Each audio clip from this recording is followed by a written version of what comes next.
Hey there. In a world of digital threats, proactively securing your Amex account is essential to protect your finances and your credit. Let's lock it down. Welcome back to Guide with Samuel. Here's the simple way to bolster security.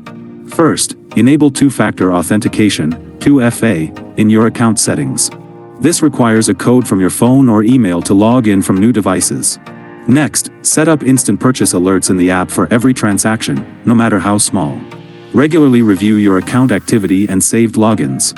Use strong, unique passwords and consider a password manager. My crucial pro tip? Use virtual card numbers for online shopping. If your Amex card offers this feature, like through Google Pay or specific issuers, generate a unique card number for each website. If that number is compromised, your main card remains safe. That's a layered defense that makes your account a fortress. What's the one security habit you swear by? Let me know in the comments. If safety guides give you peace of mind, subscribe for more. Thanks for watching. I'm Samuel, and I'll see you in the next video.